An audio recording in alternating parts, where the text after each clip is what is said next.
Grabe talaga itong mga katrayduran ng mga Marcos, mga kababayan. Akalain nyo. Balak nilang sinuhulan, mga kababayan, itong kaibigan ni PRRD na si Bebot Bello ng 1 bilyong piso, mga kababayan. 1 bilyong piso para magtraidor lang sa ating dating Pangulo. Noong 2025, mga kababayan, balak nilang patakbuhin pala si Bebot Bello, mga kababayan, na congressman. Pantapat sa matalik na kaibigan, mga kababayan, ni PRRD na si Isidro Ungab. Willing daw siyang bigyan ng mga kababayan ng Marcos administration 1 bilyong piso. At tinuruan pa siya, mga kababayan, kung paano mangurakot dito, ha. Sa 1 bilyong ibibigay sa kanya, pwede daw niyang gastusin, mga kababayan, ng 100 million. Tapos sa kanya na ang 900 million pesos. Diyos ko Lord. Ganyan din ba ang ginawa ng mga kababayan, ng mga Marcos kay Carlo Nograles? Gabinete din ito, mga kababayan, ni BBM dati Di ba? Matalik na kaibigan ng PRRD, gabinete ni PRRD. And then, niretain ni Bangag, mga kababayan. And then, sa 2025, balak nilang patakbuhin. Pero umayaw siya, mga kababayan. Tumanggi. Ayun, sinibak ni BBM. At ang inassure pa daw sa kanya, mga kababayan, win or lose, hindi ka daw magsisisi dahil after 1 year, kukunin ka daw muli sa gabinete. Pero tinanggihan niya, mga kababayan, kaya nasibak siya. Pero ibang usapan, itong nangyari kay Carlo Nograles, mga kababayan, dahil kinagat niya. Magkano kayong offer nitong si Carlo Nograles, mga kababayan? At aasahan natin, ibabalik siya sa gabinete, mga kababayan, 1 year matapos ang eleksyon. Panoorin niyo po, ha? Panoorin niyo po, ha? Senator Raul. Nabanggit kanina ni Senator Raul Lambino. Membro din ako sa kay BBM. Naging gabinete siya ni BBM, mga kababayan. Diba, marami pa yung mga Duterte cabinet, mga kababayan, na ni-retain ni BBM afterwards. Pero ngayon, kaunti na lang, mga kababayan, yung mga bumangag na lang. Naging chairman ako ng MECO. Okay. Pero nung malapit ng eleksyon, dinagitan ako. Election 2025 ang kanyang tinutukoy, mga kababayan. Yung recent election lang. Sabi sa akin, Bebot! Bigyan ka namin ng 1 billion. 1 billion pesos para mag-traidor, mga kababayan, kay PRRD. 1 billion! Grabe, no? For sure tayo, mga kababayan, yung 1 billion, galing lang yan sa ninakaw din. Yung mga maleta, mga kababayan. Eto, dito nila yan ginagamit, mga kababayan, sa mga kabalastugan. Ang tinanong sa akin, sabi ko, bakit? Bakit? Sabi sa akin, tumakbo ka sa Davao. Kasi nag-stay ako ng Davao ng 1972 hanggang 1997. Kaya po, kalahati. Matagal po siya sa Davao City daw, mga kababayan. Sabi nyo, kalahati gagawin nyo. At alam nyo na aktibo ako hanggang ngayon sa Davao. So sabi sa akin, tumakbo ka sa Davao. Nung una, akala ko, pinapatakbo ko para labanan si Digong. Pero mga kababayan, ang plano nila si Carlo Nograles. Kumagat si Carlo. Sabi ko, pumira lang kayo. Barkada ko yan, 1964 pa. Pagkasama kami ng Davao ng 3 taon. Pagkatapos naging cabinet member niya ako, tapos ipapalaban ako ipapalaban sa kanya. Hindi. Sabi na, hindi si Digong kalaban mo. Sino? Si Congressman Ungab. Ganon pa rin, mga kababayan. Matalik na kaibigan yan ni PRRD, mga kababayan, si Ungab Diba, isa yan si Ungab ngayon, mga kababayan, sa tanging nagdi-defend kay PRRD hanggang sa huli. So kung babaggain ni Bello, para na rin binangga, mga kababayan, ni Bello si PRRD. Sabi ko, di ba rehas yun? Kasi si Ungab daw si Duterte. Kala ko na rin nilabanan si Duterte. Talaga. Isang katrayduran, mga kababayan. Ito talaga mga bangag, no? Master of, mga kababayan, treachery. Mga traidor. Traitors. Saka, ang tagal ko nang nawala sa Davao. Hindi na bale. Sabi sa akin, tanggapin mo lang yung 1 billion. Bastusin mo ang 100 million. Tinuruan pa siya paano mag-kurakot, mga kababayan. May maiiwan ka pang 900 million. So, ay nako, gobyernong bangag. Siya na mismo, mga kababayan. Testimonya sa kung anong klaseng gobyerno mayroon tayo ngayon. Manalo ka na. Pero sabi sa akin, kung sakaling matalo ka, hindi problema. hintayin mo after 1 year, Oh. appoint ka rin. I-appoint pa rin. Oh, si Carlo Nograles, mga kababayan, ibabalik rin yan. Mayroon pang 900 million siguro, mga kababayan. Dahil sa tinuruan, cash! Oh, aside pa yan, mga kababayan, sa AIX, sa MAIX, at iba't iba pang mga mga kababayan, yung legit na programa ng gobyerno, mga binuhos, mga kababayan, sa Davao City. Tapos, eto si Lacson, tinuro sa mga Duterte. Ay, nakong Lacson, pisot. Eh, sabi ko, pasensya na po. Pasensya na nga, I cannot do that. Oh, saludo kami sa'yo. Saludo kami sa'yo, Belyo. Tinanggihan mo ang pera. Masamang pera. Dirty money yan, Belyo. At isa pa, hindi mababayaran yung relasyon ninyo ni Tatay Digong. Dahil kung bumangag ka, wala. Kasama kang matatapon sa basurahan ng kasaysayan pag ganyan. Mabuti naman at tinanggihan mo. Unang-una, kung tatanggapin ko yung 1 billion, saan ko ilalagay? Wala naman ako maraming maleta. Oh, biro lang niya yan, mga kababayan, ha. Pero that's other way of saying, tinanggihan ko. Ang puti ng pustiso niya, no? Oh. Sabi na yung misis ko, Daddy, huwag mong tanggapin. Ngipin pala. Pustiso, sorry, ha. Ngipin. Sabi ko bakit namin? Saan natin ilalagay sa bahay? Kasi hindi ng bahay natin, maglalagay ka ng 1 billion pesos. Alam niyo, 1 billion, Sana pina-entrapment niya, mga kababayan. Dahil bribery yan bribery. ay 1,000 billion. 1,000 million. Sos pa Joseph. Saan ko Lord. ilalagay sa bahay? Baka makita ng mga katulong namin. Ibigay mo na sa katulong. Pero no, wag mong tanggapin. Merong mga kababayan, litrato yan si Magalong, yung pasikat niya. Grabe, mga kababayan, kasing halos na kasing tangkad niya. Tapos kasing lapad, kasing lapad na rin. 1 billion piso, mga kababayan. Puro tagwa 1,000 yun, ha. Sobrang daming pera, not in a lifetime, mga kababayan. Kaya natin yung kitain. Pero, etong mga bangag, mga kababayan, easy lang, pang-alok, pang bribe, grabe, no? As if sa kanila ang pera. Lahat ng yun, mga kababayan, pinaghirapan ng taong bayan, magpayad ng buwis natin. Nilustay ng mga bangag! Misis ko, Daddy, huwag na huwag mong tanggapin. Wag na wag mong tanggapin. Hindi mo na ako kailangan pagsabihan. No need to say it. Ako ba yan? Yun ang kailangan. Good job, Bel. Good job. Sa Meko. Tinanggal sa mga agad ng bangag. Dahil hindi bumangag Sabi pa naman ni BBM, sama-sama tayong babangag muli. Sama-sama tayong maging milyonaryo, bilyonaryo, trilyonaryo. Ayaw mong sumunod sa akin, tanggal ka. Tinanggal sa Meko, mga kababayan. Kaya hindi ako namakbo. Tinanggal ni bangag. Noon, anak ng pating.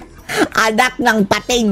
Sila ang nagmaniobra para kidnapin si PRRD at dalhin sa DA. Talaga. May karma. Kaya may abot ang karma Kaya May karma talaga. Malapit na. December na ngayon, 2025. Next month, 2026 na, mga kababayan. And then 2027, 2028. Less than 3 years. Paabot rin ang karma ng mga bangag, palaka. Ang malustos na yan. itong mga nagnanakaw, may darating din Uy, nag-resign na, no? Yung Singson, mga kababayan. Babe Singson ba yun? Sa ICI? Nag-resign na! Diyos ko, Lord! Hindi na mga kababayan, hindi na niya malunok ang kabangagan siguro pinagagawa sa kanya. karma yan. Darating din ang karma. Darating din ang Remarks mo karma. about sa manifestation of support na nilabas ng mga political parties at saka mga liga. Alam nyo, under a situation that we have now, kanya-kanyang papel na yan. Kanya-kanyang papel. Ayan. Yung mga iba, nyari, nagsosupport pa kay BBM. Para Oo. makuha pa rin ng Oo, mga kababayan, yan talaga ang tingin natin. Yung mga iba, nagkukunwari na lang yan, mga kababayan. Go with the flow, pero deep inside, wala na yan. Pinagtatawanan lang yan. Sinasabihan na siguro bangag si BBM, mga kababayan. Ganyan ka-plastic itong mga nakapalibot sa kanya. last-minute benefits from the President. Nakakakuha pa sila ng benepisyo. Well, kilala naman itong mga Tingnan nyo, pag mga kababayan, malapit na yang si bangag na amalis. Wag silipatan yan, mga kababayan, kay Sara. Yung mga traidor na yan, dapat hindi nga yan tanggapin. Ipakita na ng totoong mukha kaliwa. I used to be a leader of the kaliwa. Oh, I ito. know how they operate. Yung Mga Atay Marcos ang mga kaliwa dati, di ba? Ngayon pro bangag na. isama nila kay BBM, part of their strategy yan. Oh, talaga. Nakakabenepisyo sila eh. At mas kalaban nila ang mga Duterte kaysa sa mga kababayan. Kaysa kay Bangag. Okay, naniniwala. Kinain nila ang kanilang suka. Talagang sinusuportahan si BBM. Hindi. Kunyari, sinusuportahan lang para makakuha na ng mga pabor. Oo. Ngayon lang, Nagpapalakas mga kababayan. na itong mga Gamitan. activists, kagaya ng Akbayan, Akbayan, mga kababayan. Kabataan, Teacher, yung Gabriela. Oh, Diyos ko Lord. Aksaya sa pera. Gabriela, tumatanggap na sila. Nung araw, Bida-bida nga, di ba? kasama namin yan sa opposition, everybody the minority, kasama namin Gabriela, Kabayan muna, kasama namin yan, they will never accept any allocation from Congress. Pero ngayon, naku, Grabe, ang tinatanggap. Oh, tiba-tiba pala mga kababayan. Sina Percival. Oh, kaya lalong tumagilid mga Yung kababayan. Terry Ridon, he used to be kabataan. Ay, oo, Terry Ridon. Anong party list niya ngayon? Kagaya ng Raulul Manuel mga kababayan, kabataan party list. And then, nag-walk out pa nga yan, pasigaw-sigaw habang nagsusona. Dapat sana, yun ang na ethics. Pero wala. Representative. Siya ang kabataan. Pero na-DA yan. Hindi ko na lang sasabihin kung bakit na-DA. Dahil kurakot. Oh, si Ridon. Panay travel mga kababayan. Oh, natanggal. Si kaibigan ko yan. Pero ngayon, Kalaban namin yan. magsalit- Parang mukhang si Cook eh. alam mo kung sino. Pero na-DA yan, natanggal yan as a congressman representing the party list, the kabataan party list. Kawawa. The NDF, CPP, Oo, kabataan party list. Si PPNP. So, ngayon, kung magsalita, para pabor na pabor kay BBM. Oh, bangag na bangag, no? I love babangag na mga kababayan. Kay Vice President Sara. Pero yun, galaw lang nila yan para makakuha ng pabor. Unlike before, na ayaw nilang tumanggap. Any form of favor, ayaw nilang tumanggap. Sinasabi ko pa nga noon, dahil minority kami, Naghahandaan nila ito mga kababayan dahil parating na ang kanilang mga kababayan ang mag-exterminate sa kanila, si Sara Duterte. Malaking laban ito sa mga NPA mga kababayan talaga sa 2028. Dahil it's a matter of survival na nila ito mga kababayan. they are supposed to be given an allocation. Kami, 70 million per semester yan. Sila, binibigyan sila rin ng 70 million. Ayaw tanggapin. Sabi ko, kung ayaw nyo tanggapin, ako na lang tatanggap para sa inyo. Pero kayo mamili ng mga projects. Ayaw talaga nila. Oh, pero ngayon mga kababayan, wala. Grabe, tiba-tiba. Ang daming mga... Saan nalalagay ang kanila pondo mga kababayan? Wala poste ni isa na naipatayo. Parang mga kababayan, ginamit nila sa pambayad sa mga tao. Pero ngayon, naku, Anong ginagawa ng mga tao? Rally? hindi lang tinatanggap, hinihingi na. No, hinihingi That's na. how they operate. Nagdidemand pa. Huwag kayo maniwala na they're supportive. Kapal ang mukha. Pagdating ng panahon at bumagsak si BBM, sila na naman ang unang babanat against BBM. Yan lamang po. Ayan, correct. So, meron pang isang question doon sa post natin ngayon. Paano daw natin mapalanaganap yung impormasyon kung paano nakakaapekto ang korupsyon sa transport sector, working class, low. Ay, alam ng lahat mga kababayan kung paano yan nakakaapekto. Ito talaga ang kailangan na lang gawin natin mga kababayan is mag-ingay na mga kababayan. Sana matablan. Hindi na natatablan itong mga animal mga kababayan. Ito na lang. Mag-ingay mga kababayan dahil habang nag-iingay tayo nag-a-amplify mga kababayan itong ating boses. Sa gayon, marami tayo mga kababayan ang nagbabantay. Nagbabantay laban dito sa mga animal mga kababayan na nagnanakaw sa bayan. Kung etong media lang kung etong media nakisama lang sa taong bayan mga kababayan at hindi bumangag, tapos sa yung mga Marcos sa yan mga kababayan baldado na ang kanilang mga kababayan modus. Pero wala pati media mga kababayan kurakot. Bakit nasasabi natin kurakot? Tahimik sila tahimik sa mga isyu mga kababayan. At ang sabi, sinungal-ngalan. Once na tumanggap yan ng pera, parte na rin sila sa corruption mga kababayan. part of the corruption and part of the country's problem. Organizations. Ito dalawang klase yung corruption na nakita ko in my observation. Corruption of funds Tapos, before the money goes to the treasury. Yung unang corruption dyan, katulad ng mga tara-tara sa customs, sa BIR, di ba? Walang resibo po yun. Ibig sabihin nun, yung mga importer dyan sa customs ay napipilitan silang maglagay ng maglagay doon sa mga... at alam niyo ba kung sino daw ang patron nila dyan, mga kababayan, sa customs? Si Zaldico mismo ang nagsabi. Si Lisa Araneta Marcos. Official ng customs dyan. Hanggang Lisa. doon sa... Tapos ito si Lisa, mga kababayan, ang style. Ay, ayoko sagutin niya. Bahala kayo dyan. Parang wala lang nangyari, mga kababayan. Yan sila. Ganyan sila maglaro, mga kababayan, mga bangag. Security guard meron yan. That's one form of corruption. In the same manner, ganyan din nangyayari sa mga BIR or other agencies like lahat LTO, whatever. Lahat ng ahensya, Pero mga itong kababayan. corruption na ito of funds, Lahat ng ahensya ng gobyerno, kurakot. babalik sa ekonomiya. Babalik sa ekonomiya yan. In a way, sabi ng aking kaibigan na isang ekonomista, this is one way how corruption can help drive the economy. Kasi imagine, Diyos ko Lord, paano madadrive ang economy dyan? pag yung pera na yan, Babagsak! binayad ng importer, bawat container na kanyang pinarating, i-distribute yan sa lahat hanggang sa security guard. Yung bang security guard na yun, ibibili ba niya ng eroplano yun? Hindi.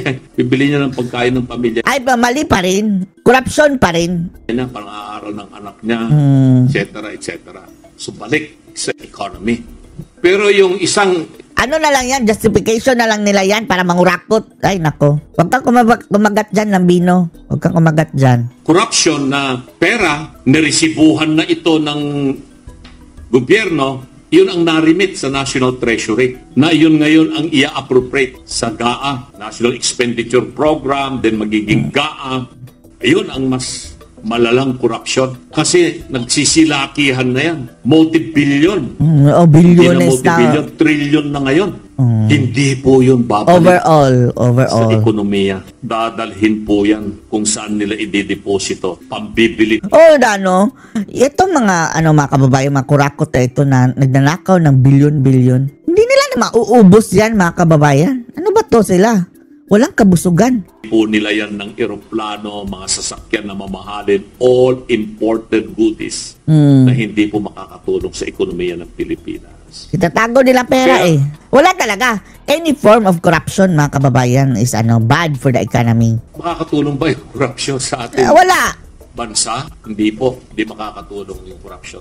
Lahat ng Lalong form of lulubog po corruption. yung ating bansa. Kikita nyo naman yung sinasabi ni Zaldico kung gaano kalaki yung mga perang kanilang pinagkakihatian at ibinigay daw niya sa mga kinauukulan, mga bossing niya. No? Pero pa pong nagsabi dyan na, di ba, sabi ni Pangulo, tanong yan sa kanyang press conference sa Malacanang, kung hindi ako nagkakamali, na sinabi nga niya na masasampa ng kaso itong mga ito, maybe some senators and some congressmen. President. Ngayon nga, nilalabas nila that Bangag.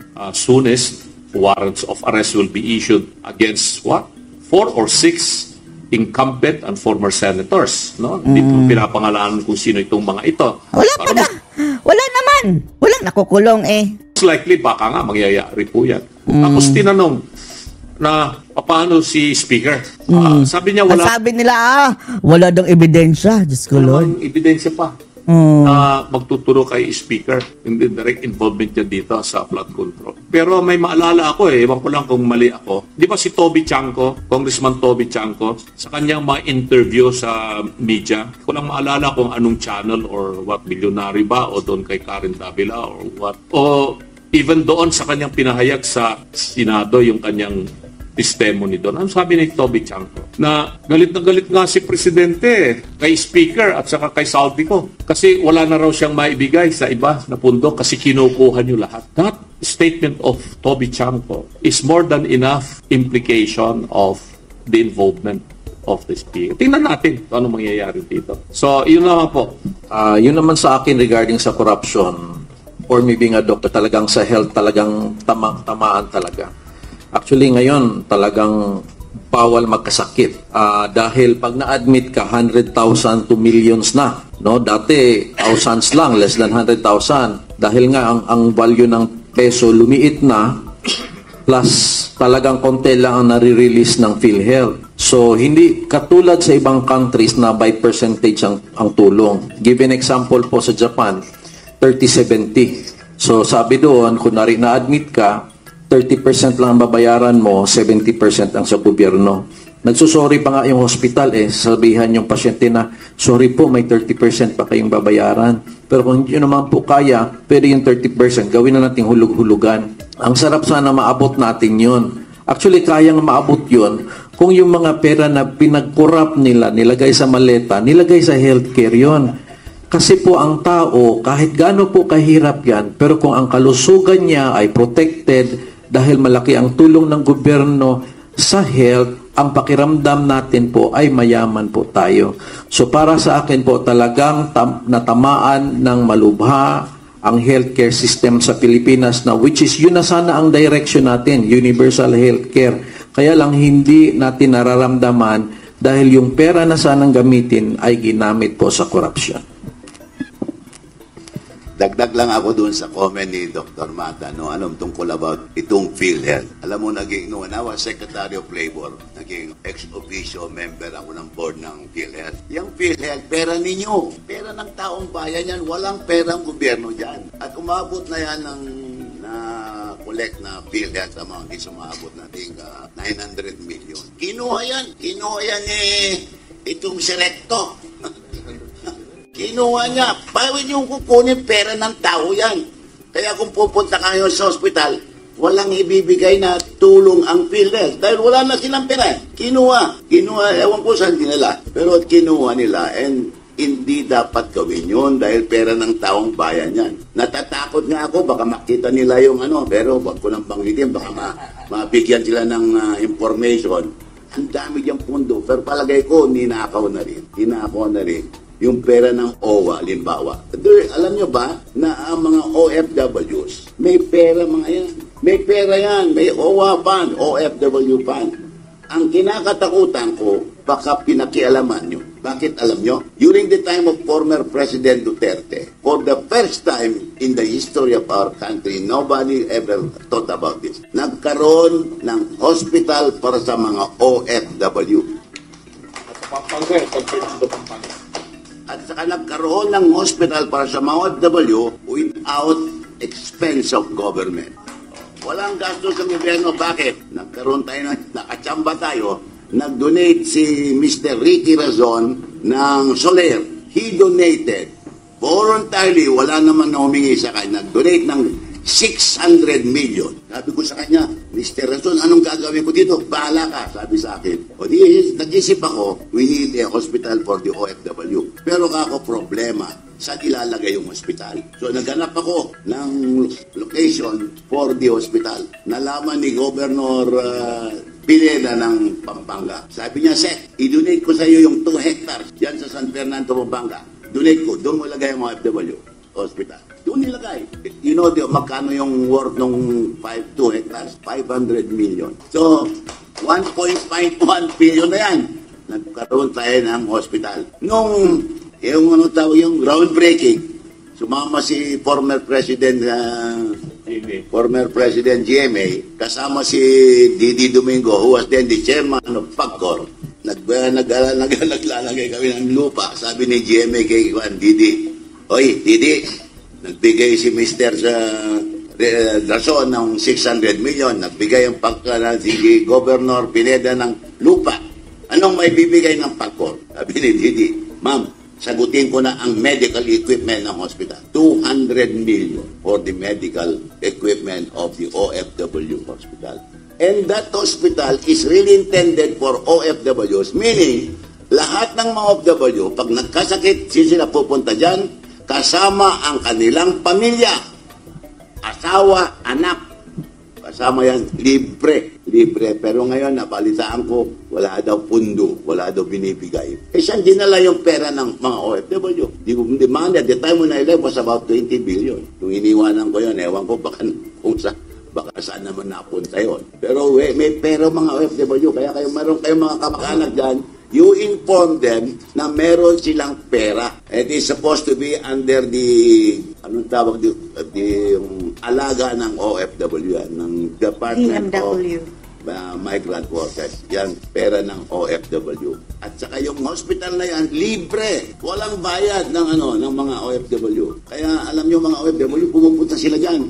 Parang parang tourism destination sa mga OFW. Pupunta sila doon kahit walang sakit, magpapapicture. Pero ang problema, pag pumunta doon na may sakit, walang medicina for them. Dahil hindi binigyan ng allocation. Nandyan si Ma'am Gemma Seto yan. Head ng mga OFW yan. Alam niya na that was a creation, a hospital during the term of President Duterte. Alam mo, sinabi nila, kanila, anak ng mali, it was inaugurated on May 20, 2022. Paano magkaroon ng hospital si BBM? Tapos na 2022, May 20, 2022. Ang presidente pa noon, si President Duterte. Paano nagkaroon sa kanila? Ewan ko, yung pumalik kasi sa yung unang sekretary kasi ng DMW, yan ang sabi, sa sisip-sip kay BBM, sinabi niya kanila yun. Pero kay President Duterte, yan, ganun kasinungaling itong gobyerno ito. Alam ni Doktor yan. Dapat kailangan natin si Doktor ito. Dok, pagka ikaw, alagaan mo yung PhilHealth, ha?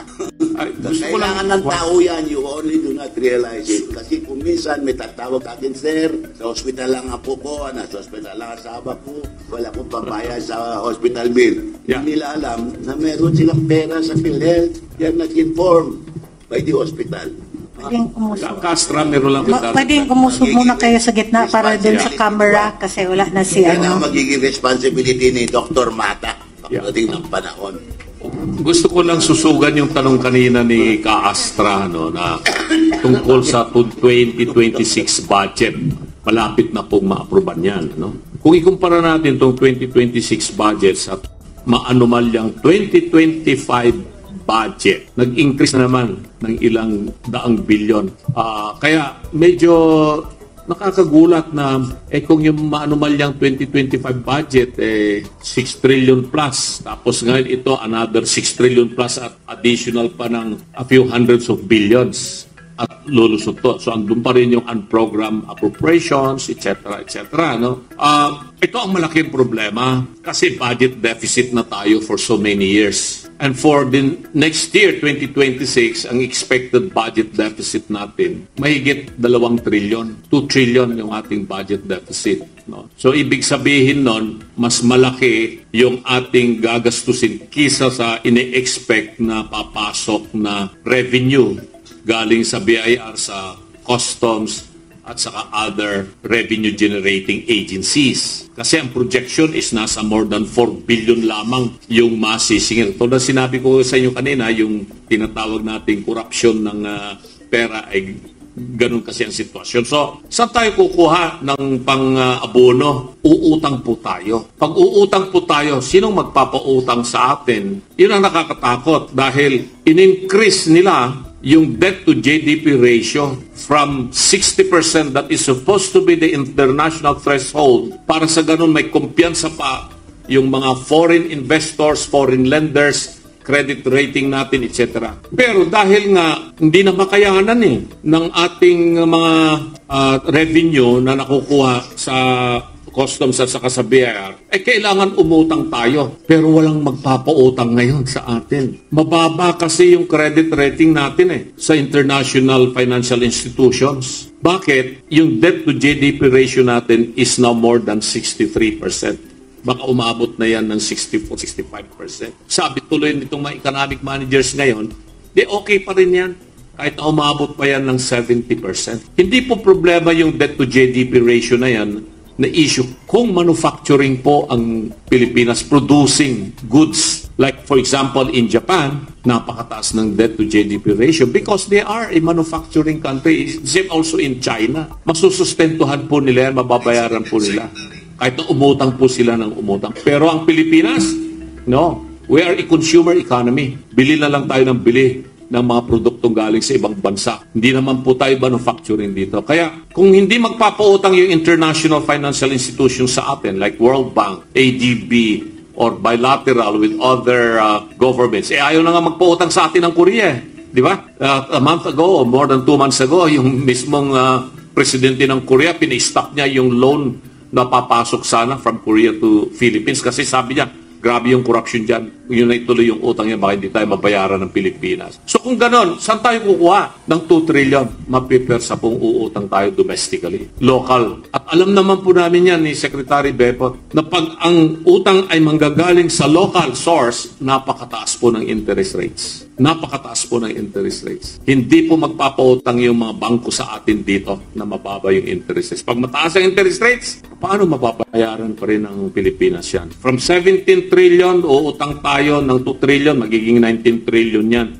So kung meron pa pong 3 taon na naiiwan tong administrasyon na ito, aabot po ng mahigit 25 trillion eventually ang utang ng Pilipinas bago matapos ang 2028. Can we still afford? Yan ang malaking tanong. Kaya pa ba ng Pilipino yan? Bagsak ang shares of stocks natin below 60 o 6,000 yung index ngayon. Diba? Nasa 5,600 na lang yata. Bagsak ang peso, medyo maligaya ng konti yung mga overseas Filipino workers natin kasi tumaas yung kanilang padala sila ng dolyar dito. Pero kawawa naman, eventually yung mga tao natin dito, kano na ngayon ang peso? 59.8. 60 na, umaabot na ng nakakatakot po yun. No? So tataas at tataas ang mga presyo ng bilihin sa mga susunod na buwan pag umabot. Kasi we buy langis. We import so much of our fuel. So lahat po yan, kikita natin. Tapos yung unemployment rate, and underemployment rate, Secretary Bello can attest to that. No? Ewan ko lang kung tama yung nilalabas nilang statistics ngayon na bumabaraw yung rate na lumaki yung unemployment and underemployment. Lalong-lalo na po sa agricultural sector kasi umikot po kayo ngayon sa buong Pilipinas, lalong-lalo na dyan sa Central Luzon dahil andyan yung malawak na taniman ng palay. Tamad pong magtanim yung mga farmers natin ngayon ng palay for second crop. Ayaw po magtanim kasi sabi nila, mas mataas pa yung gastos namin sa land preparation, yung farm inputs namin. Pagdating ng anihan, sobrang mura yung palay. Sobrang mura yung palay kasi ang daming imported na bigas. So sabi tuloy ng mga magsasakang nakakausap natin, Attorney, hindi na kami magtatanim kasi may pangako naman ng gobyerno. May mabibili rin lang pa ng 20 pesos per kilo na bigas. Paano tayo? Yun ang mga sitwasyon nito. Naabangan po natin. Dulot po yan lahat, sabi nga nila, dahil sa issue ng corruption. Kaya po ganun ang sitwasyon ng ekonomiya po natin. Ayan, thank you very much. Before we proceed, we acknowledge also the presence of other PDP officials who are here. Attorney Yvette Contacto, our legal committee chairperson, former Commissioner Raymar Mansilungan of the Senior Citizens Committee, Coco Naik of the Migrant Workers Affairs Committee with his Vice Chairperson Gemma Soto. So magpictorial tayo mamaya. Asan si Madam Gemma? Okay. Mamaya magpictorial tayo before mag-end. Ito, last question. Isabay nyo na yung inyong closing remarks para sa ating panelist. Ano po ang pananaw ninyo? Bakit hindi nag-i-issue ng whole departure order para sa mga nasasangkot na mga pangalan at ito ay kadahilanan kung bakit si Secretary Bunoan ay nakaalis ng bansa.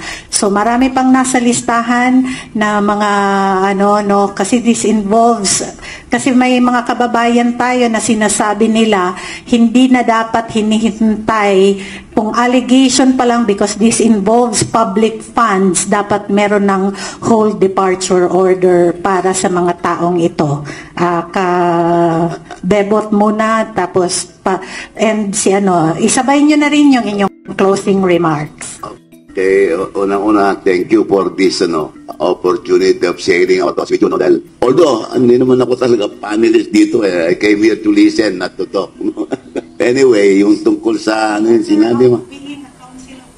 Council of Elders. That's the honor of being a Council of Elders. Lagi kang handa daw dahil membro ng Council of Elders. Ganun ba? Sige. Ayaw ko kasi maging member ng of elders of young girls dapat.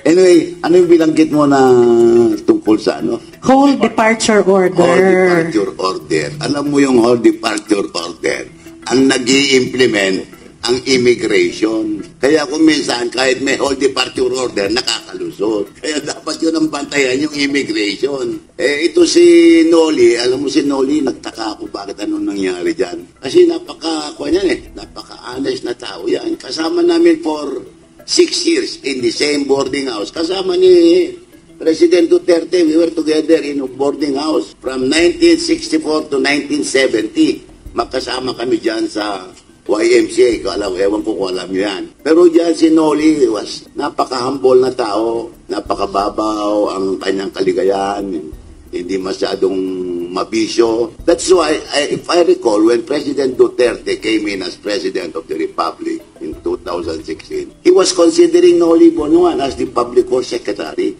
Kaya lang, Noli was... si Noli ang ano yan, Emmanuel, pero ang nickname niya, Noli. Noli tawag sa amin, namin sa kanya. Nakikwan siya, nasa kay Ramon ang daming projects. Kaya nakiusap si Ramon Ang na huwag munang kunin dahil tapusin niya muna yung mga projects ni Ramon Ang. Kaya hindi nakuha si Noli. Pero if given the opportunity, baka pupunin yun yung ni former President Duterte. Pero yung whole departure order, kagaya ng sinabi, it is only effective if immigration is vigilant. Marami dyan nakakalis kahit na may whole departure order Kasi lalapitan lang na sa, si Secretary Bonoan yan. Di, siyempre, immigration naman. Ay, sir, happy trip, sir. Kahit alam niya mayroon whole departure order. Hindi na tinitignan yung papeles yan So, anyway, yung whole departure order, dapat ang nag-i-issue dyan, either the department head or the president himself. Alam namang effect yan Hindi na mo si Zaldico, paano siya hindi naman siya dumaan sa kanya Hindi dumaan sa immigration yan Hindi dumaan yan. Meron silang, may mga aeroplano, may mga chopper yan Hindi na dumaan. Basta ang importante dito, bantayan nyo na ngayon. It is now time to be very vigilant. Alam na natin ang kanilang modus operandi. Alam na natin kung sino magnanakaw. Yun ang bantayan ng taong bayan. That is responsibility of every Filipino na tignan, bantayan, tutukan lahat itong magnanakaw. Kilala natin itong magnanakaw Lahat ng mga membro ng Congress, kilalang-kilala yung mga yan. Sila Luistro, sila Abante, naku, Diyos ko. Bantayan yung mga yan. Bantayan yung mga yan. Nasa atin na yan ang pagbaban. Kahit gaano ang gagawin natin kung hindi tayo, we don't become vigilant, they will continue to ransack the kaban of the Republic. Nanakawin yan, grabe sila Grabe, nakita nyo yung maleta. Sus Mariosep. Isang delivery lang. Parcel lang yun. At alam nyo yung mga maleta, hindi lang doon sa bahay ni Smarting. Tambaluslos. Doon din sa malapit sa Malacanang. Kapunta ka na doon. Yung bahay, meron dyan isang bahay dyan malapit sa Malacanang. Dyan mga doon dinala. Doon dyan, doon yung mga maleta. Kilala ko ang may-ari Ewan ko kung kasama rin siya sa maleta. Pero, For sure. Doon yan So, ganun talaga. We have to appeal to everybody. Every Filipino has the responsibility of watching every move of all government officials, especially yung mga nasa cabinet, yung mga nasa Congress. Bantayan nyo yan. Tingnan nyo, puntahan nyo yung mga bahay nila. Nung araw, ang bahay nila, nandyan lang sa anong tawag dito? Commonwealth. Ngayon, nasa White Place na, nasa Ford Park na. Naku, Diyos ko, I don't know kung gaano kaswapak ng mga taong ito. Insatiable, walang hindi na natuwa sa 1 million, hindi na natuwa sa 10 million. Billions na. I was offered also something like that to run in Davao. Di panahon na darating ako dyan. I was offered to run in Davao. I was offered billion din. Nung hindi ako tumakbo, tinanggal ako sa trabaho. Because I was offered to run. Hindi ko na lang sabihin. May panahon para I will go into the details of that offer. 1 billion. Eh, sabi ng asawa ko, Daddy, huwag mong tanggapin. Sabi sa akin, bakit ka? Saan natin ilalagay? Ang liit-liit ng bahay natin. Paano mo lang itago yung 1,000 million? Saan mo lalagay yan? Sabi niya, magtataka yung mga katulong natin. Magtataka ng tanong karaming pera. So, yun ang O meron kayong aabangan sa susunod na kapihan. 1 billion yan. At alam natin kung bakit yung mga iba doon tumakbo against the president. Wow, alam natin. Bayan na lang, siya na lang magbala, mag-explain later. So, yun po. Ang appeal ko sa inyo, mga kasamahan ko sa PDP at sa lahat ng bawat Pilipino, let us be vigilant. At saka, wag lang tayo ma-satisfy sa bunganga. Let's do something. Gawa tayo ng paraan. Para sa ganon ay medyo naman, sila, masyado na silang garapal. Wala lang parang natural na sa kanila magnakaw Walang break fluid. Wala na. Nakaw talagang nakaw. Openly. Nandiyan na pala bumalik si Gemma. Si Gemma na, sabi mo ngayon, sinabi ko na yung OFW Hospital, Kidigong. Inangkin itong DBM na kanya. Na-inaugurate yan May 20, 2022. Si BBN nag-take over July 2022, hindi ba? Paano niya nagawa yung hospital ng mga OFW? Pero ang kapal. Yan, present kayong tatlo. Pang-apat, present. Ang kapal, ang kinin niya yung OFW, hindi pa naman siya presidente nung araw. So, yun. Doon ang mga intricacies ditong buhay natin ngayon dahil sa sobra ng abuso ng mga tao sa gobyerno. Thank you po. Thank you. Dr. Mata? Yes, doon sa question na bakit hinahayaang lumipad, no? So I think it's more on the cover-up na ginagawa. Ibig sabihin, guilty at dala-dala niya ang mga ebidensya. Para hindi siya masalang sa investigation, pinapatakas na lang. So, yun din ang question natin sa ICI na hanggang ngayon, pinag-iisipan pa paano maging televised or live yung kanilang investigation. So, katulad nung kay Zaldico, actually marami na nag-isip yung analysis doon na sinabi ni Zaldico ganun nga nangyari. Pinaalis siya, pero i-blame pala sa kanya lahat ng kasalanan. So, ibig sabihin, parang ginawa na din siyang fall guy para siya lang ang may kasalanan, yung naiwan dito sila yung malinis. Pero yun nga, obvious yun, ginagawa tayong tanga. So yeah, I think it's more on the cover-up side. And for final words ko po, being a doctor, ibabalik ko na lang po doon yung hair follicle test. Bakit mas maganda ang hair follicle test sa cocaine? Dahil nasa 90 days yung nito, yung kanyang time na pwede ka matest na nagre-retain yung cocaine doon. Yung urine test kasi 4 days lang. So kunwari, hindi ka na nag-abstain ka ng 1 week, pwede ka na mag-negative. Kung blood test naman, 2 days lang. So, ang chance na mag-false positive, ibig sabihin na hindi ka nagagamit, pero na positive ka is very, very slim, less than 1%.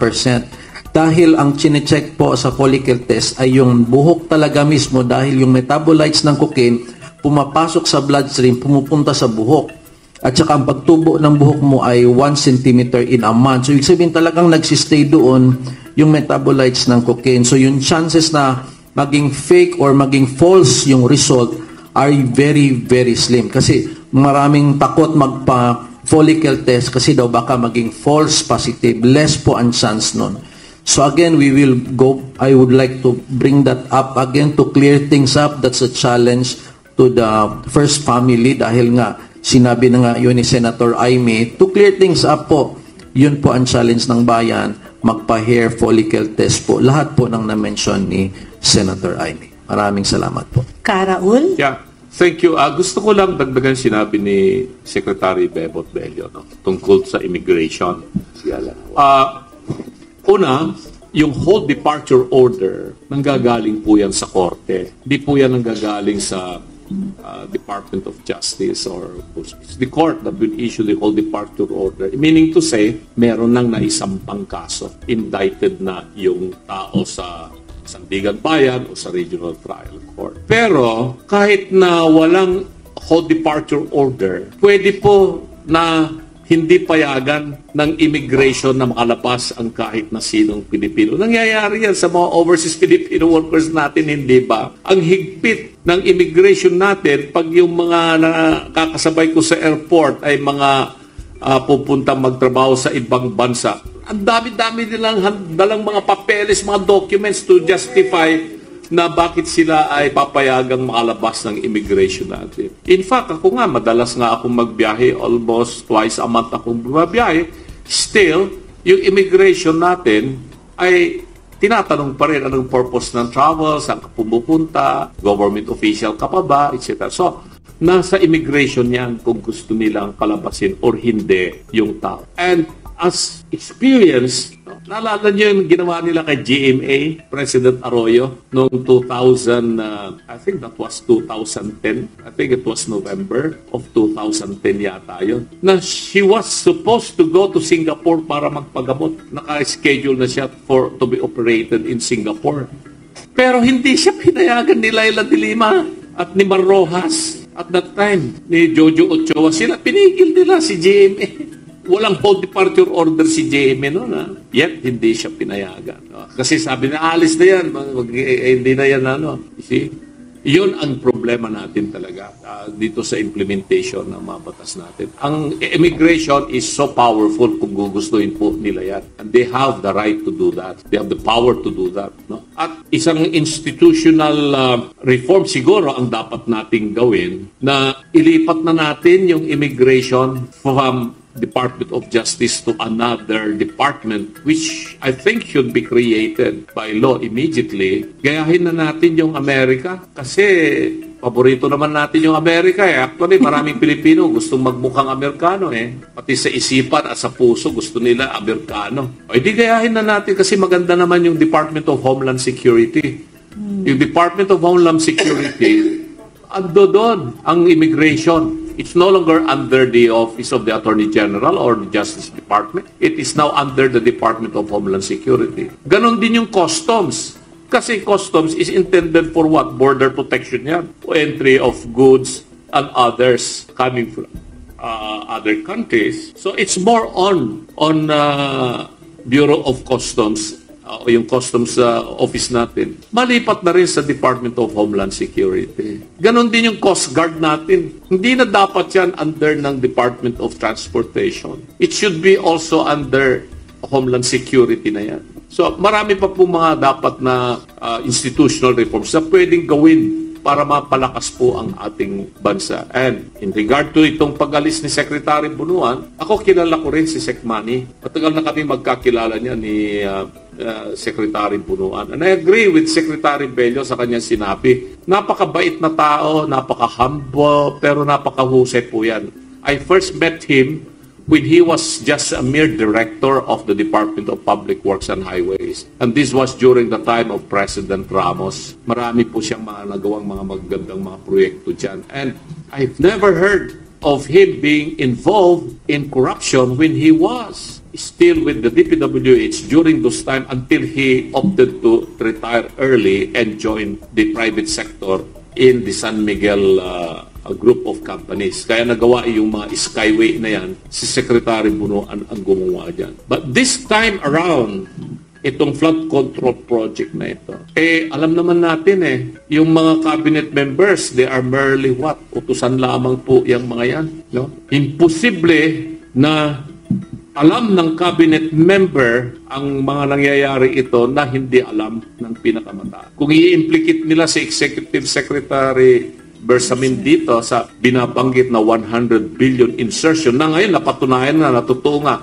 na nagkaroon ng 100 billion insertion, no? Pero yun, tinanggal si E.S. Bersamin, no? Tinanggal si Pangandaman, and it is reported, I don't know if the report is accurate, na kakasuhan si Undersecretary Bersamin at saka si Ulaybar at saka si former Secretary Pangandaman of plunder or of malversation of what? And Chief Justice Bersamin, E.S. Bersamin, said that he is going to defend himself, that he is not involved in any of this. Maybe somebody used his name or whatever, pero sino kaya ang nag-utos? Kung tama yung sinasabi ni Saldico sa kanyang mga revelations na Kausap silang ilang beses ni Undersecretary Bersamin at ni Undersecretary Olaybar at ni Secretary Mina Pagandaman at si Undersecretary Jojo Cadiz, no?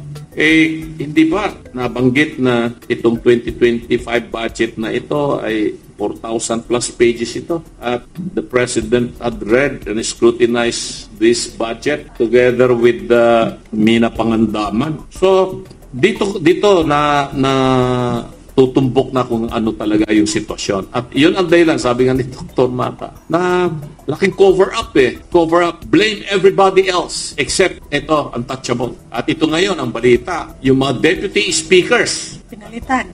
nagkakapalitan na at isasama na raw sa investigasyon itong mga si Congressman Don Gonzales of Pampanga, Congressman Suarez of Quezon, TJ Suarez. iba pa. He is no longer the senior deputy speaker. Sino ng deputy speaker? Basta na bumaba siya. So ito abangan natin 'yan kasi ito yung mahirap na sa sitwasyon nila. Ang game plan na with this new team in the cabinet, no?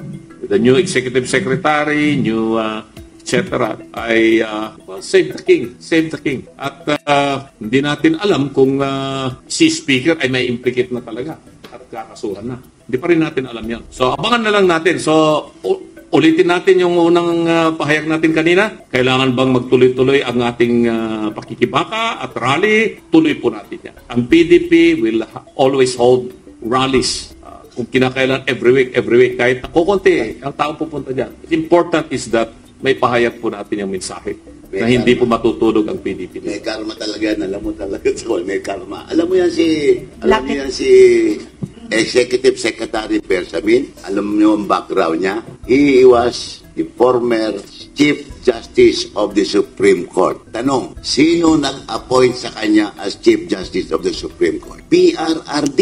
Nung nag-retire siya as Chief Justice, napunta siya as Chairman ng GSIS. Sino naglagay sa kanya doon? PRRD pa rin. Pagdating ng panahon, anak ng pating, sila nagmaneobra para kidnapin si PRRD at dalhin sa DA.